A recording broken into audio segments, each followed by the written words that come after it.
प्लासी की लड़ाई 1757 में अंग्रेजी सेना का जो नेतृत्व किया था वो किसने किया था? रॉबर्ट क्लाइव ने किया था। प्रश्न नंबर 2, बक्सर के युद्ध 1764 में अंग्रेजी सेना का नेतृत्व किसने किया था? हेक्टर मुनरो के द्वारा किया गया। बंगाल का वैध शासन कब से कब तक चला? बंगाल का जो वैध शासन है ये 1765 से 1772 ईस्वी तक चला। क्वेश्चन नंबर 4 है, वर्ष 1798 ईस्वी में एलाई विलेस्ली द्वारा प्रस्तावित सहायक संधि को स्वीकार करने वाला सबसे पहला जो भारतीय शासक था हैदराबाद का निजाम था। क्वेश्चन नंबर 5, भारत का प्रथम गवर्नर जनरल व जो वायसराय था लॉर्ड कैनिंग था। तीसरे आंग्ल मसूर युद्ध को रोकने के लिए टीपू सुल्तान ने अंग्रेजों के साथ कौन सी संधि की थी? श्रीरंगपट्टम की संधि। प्रश्न नंबर 7, राज्यक्षय या हड़प नीति जब्ती सिद्धांत किसके द्वारा लागू किया गया था? डलहौजी के द्वारा ये लागू किया गया था। किस सिख गुरु ने फारसी में जफरनामा लिखा था? गुरु गोविंद सिंह के द्वारा फारसी में जफरनामा लिखा गया था। भारत में डाक व्यवस्था शुरू करने वाला British governor general Lord Dalhousie था। किस सिख गुरु ने गुरु नानक की जीवनी लिखी? गुरु अर्जुन देव के द्वारा। सिखों के सैन्य संप्रदाय खालसा पंथ का प्रवर्तन किसने किया? गोविंद सिंह के द्वारा। 1757 में सिराजुद्दौला किसके द्वारा पराजित किया गया? क्लाइव के द्वारा ये पराजित किया गया 1757 में। सिख गुरुओं का जो सही क्रम है वह है अमरदास, रामदास, अर्जुन देव और तेग बहादुर। सुगोली की संधि 1806 ईस्वी में किसके बीच संपन्न हुई? ईस्ट इंडिया कंपनी और नेपाल के बीच ये संपन्न हुई सुगोली की संधि। प्रश्न नंबर 15, टीपू सुल्तान की मृत्यु 1799 में कहाँ हुई थी? श्रीरंगपट्टम में हुई थी 1799 में। प्रश्न नंबर 16, हड़प नीति के अंतर्गत कौन से भारतीय राज्य कब्जे गए थे? झांसी, नागपुर और सतारा। झांसी, नागपुर और सतारा। ठगी प्रथा के उन्मूलन के संबंध गवर्नर जनरल थे बेंटिक। वोडियार जो शासक थे मसूर रियासत के। टीपू सुल्तान की राजधानी थी श्रीरंगपट्टनम। टीपू सुल्तान की राजधानी थी श्रीरंगपट्टनम। क्लाइव को बंगाल का गवर्नर बनाया गया 1758 ईस्वी में। क्लाइव को बंगाल का गवर्नर बनाया गया 1758 ईस्वी में।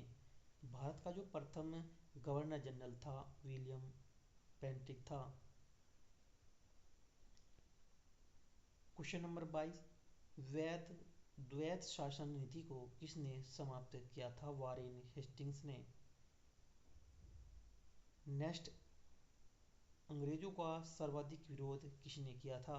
मराठों के द्वारा किया गया। प्लासी का युद्ध 1757 ईस्वी अत्यधिक ऐतिहासिक महत्व था क्योंकि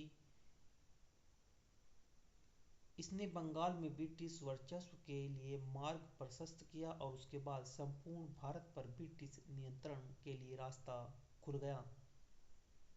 क्वेश्चन नंबर 25, ब्रिटिश सरकार भारतीयों को आधुनिक शिक्षा देना चाहती थी। इनमें उनका उद्देश्य क्या था?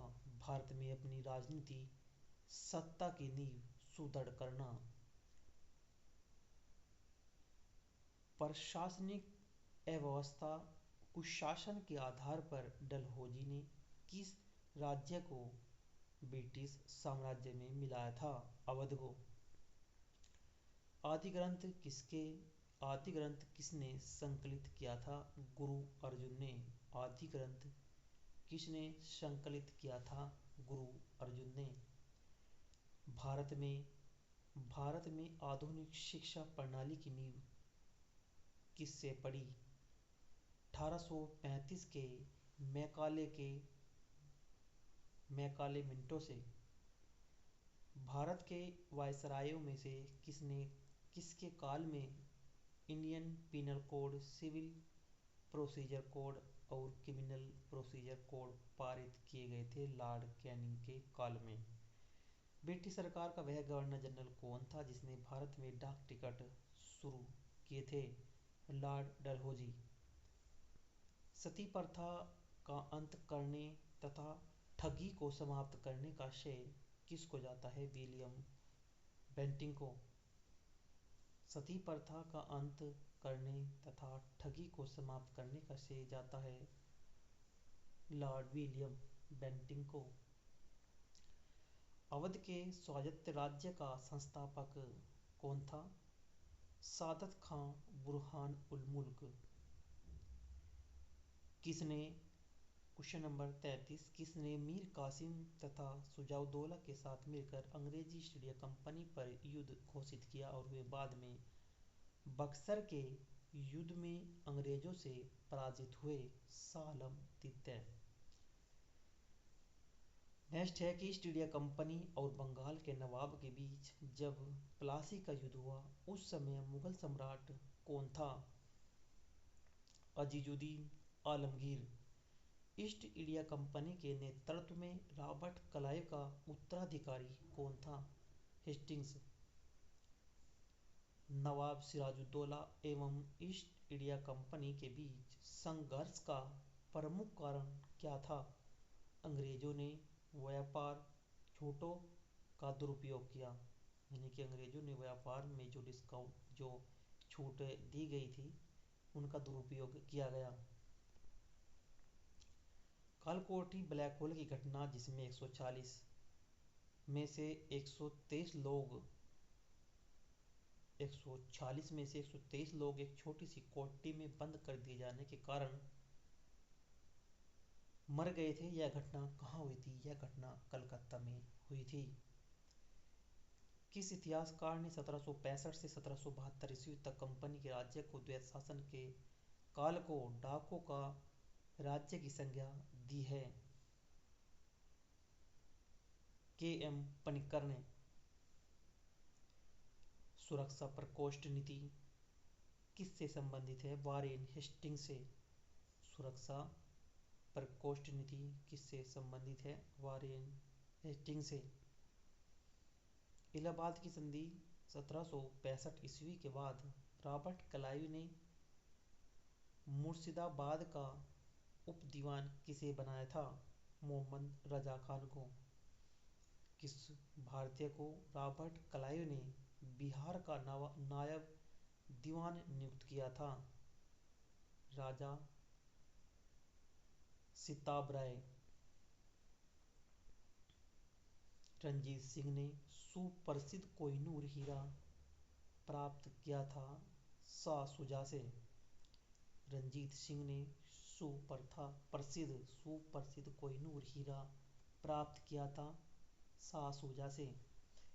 ब्रिटिश जनरल किसने हैदर अली को पोर्टानोवा के युद्ध में हराया था? Sir Eyre Coote. महाराजा रंजीत सिंह के उत्तराधिकारी थे खड़क सिंह। क्वेश्चन नंबर 45 किस सिख गुरु ने विद्रोही राजकुमार खुशवा की सहायता धन एवं आशीर्वाद से की थी? गुरु अर्जुन देव ने। सबसे अधिक निर्णायक युद्ध जिसने अंग्रेजों के भारत में प्रभुत्व को स्थापित कर दिया था वह था बक्सर का युद्ध। 1 नवंबर 1858 को महारानी विक्टोरिया का घोषणा पत्र इलाहाबाद में पढ़कर सुनाया था लॉर्ड कैनिंग ने। रंजीत सिंह किस मिसल से संबंधित थे? शुक्रचकिया। तथाकथित कुशासन के आधार पर किस गवर्नर जनरल ने मैसूर राज्य के प्रशासन को ले लिया था?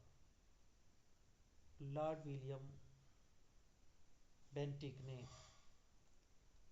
किसने अपनी राजधानी मुर्शिदाबाद से मुंगेर हस्तांतरित की? मीर कासिम के द्वारा। किसने समाधि के कारण नंदेड़ गुरुद्वारा सिखों द्वारा पवित्र माना जाता है? गुरु गोविंद सिंह को। बक्सर का युद्ध 1764 के समय दिल्ली का शासक कौन था? शाह आलम द्वितीय। टीपू सुल्तान अंग्रेजों के साथ युद्ध में कब मारे गए थे? टीपू सुल्तान अंग्रेजों के साथ युद्ध में मारे गए 1799 में श्रीरंगपट्टम में। किसके शासनकाल में ब्लैक होल दुर्घटना घटित हुई? सिराजुद्दौला के काल में 140 से 123 लोग मारे गए एक कोठड़ी में बंद करके। सिखों के अंतिम गुरु थे गुरु गोविंद सिंह। कौन सा युद्ध था जिसने भारत में ब्रिटिश प्रभुत्व का प्रारंभ किया? प्लासी का युद्ध 1757। डिंडीगुल नाम है तमिलनाडु में एक नगर का। डिंडीगुल नाम जो है ये है तमिलनाडु में एक नगर है, उसका नाम है डिंडीगुल। 58 क्वेश्चन नंबर 58वां, भारत के किस गवर्नर के समय में सरकारी खजाना मुर्शिदाबाद से कलकत्ता स्थानांतरित किया गया? वारेन हेस्टिंग्स के काल में। किस अधिनियम के तहत वारेन हेस्टिंग्स बंगाल के प्रथम गवर्नर जनरल बन गए? 1773 का रेगुलेटिंग एक्ट के द्वारा। किसके समय में कलकत्ता में प्रथम न्यायालय की स्थापना की गई थी? वारेन हेस्टिंग्स के। वारेन हेस्टिंग्स के कार्यकाल में ही कलकत्ता में प्रथम न्यायालय की स्थापना की गई थी। क्वेश्चन नंबर 61, बंगाल के किस गवर्नर जनरल के काल में पीटर्स इंडिया एक्ट 1784 पारित किया गया? वारेन हेस्टिंग्स के काल में। भारतीय शासकों में कौन था जिसने विदेशों में आधुनिक पद्धति से दूतावास स्थापित किए थे? टीपू सुल्तान।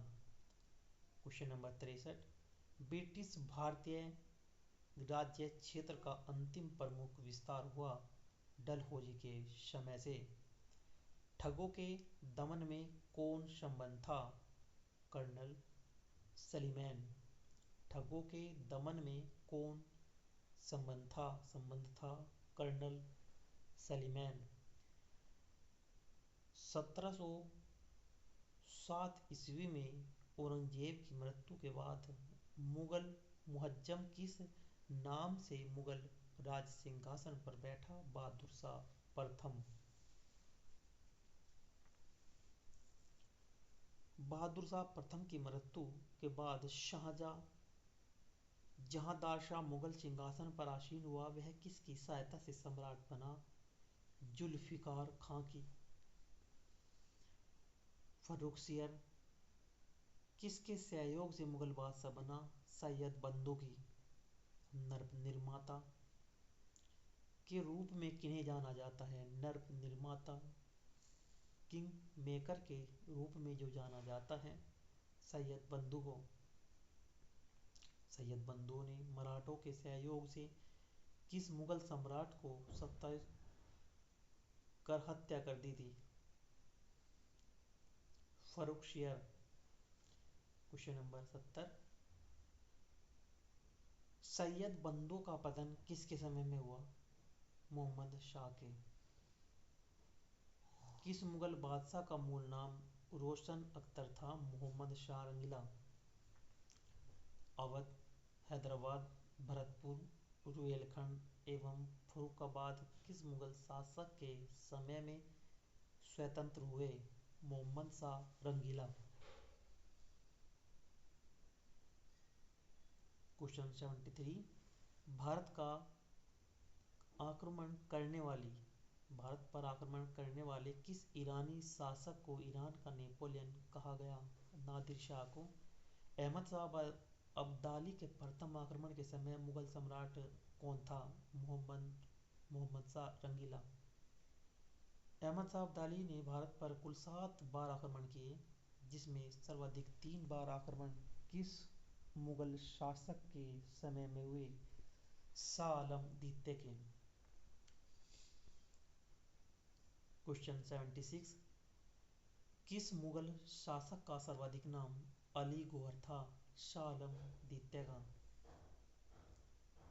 कौन सा मुगल बादशाह विषम परिस्थितियों के कारण 12 वर्ष दिल्ली से दूर निर्वासित के रूप में जीवन बिताया, फिर मराठा की सहायता से दिल्ली की राजगद्दी पर दोबारा स्थापित किया?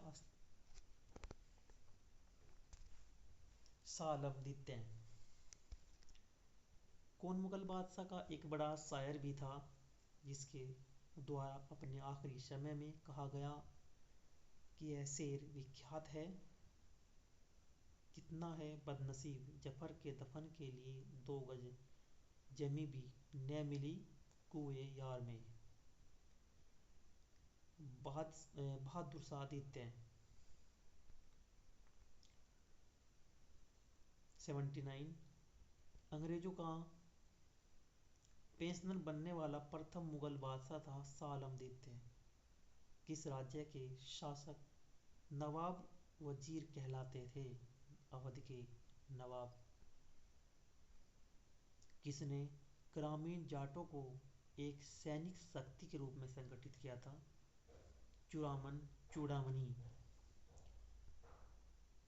किसे जाटों का अफलातून एवं जाटों का आदरणीय विद्वान व्यक्ति कहा जाता था? सूरजमल को।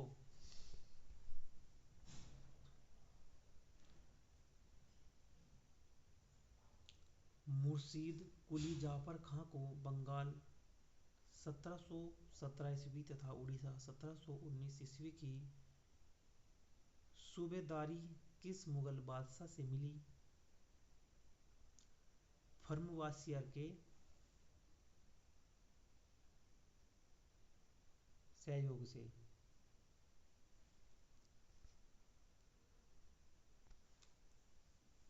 किसने मुर्शिदाबाद की स्थापना की तथा उसे ढाका के स्थान पर बंगाल की राजधानी बनाया? मुर्शीद कुली जाफर खां।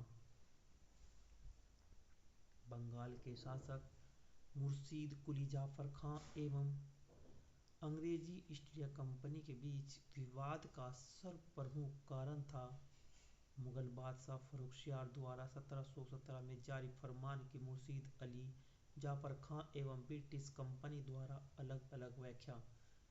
क्वेश्चन 86। किस मुगल बादशाह ने 1733 ईस्वी में बिहार की सूबेदारी बंगाल के नवाब शुजाउद्दीन को प्रदान की? मोहम्मद शाह रंगीला।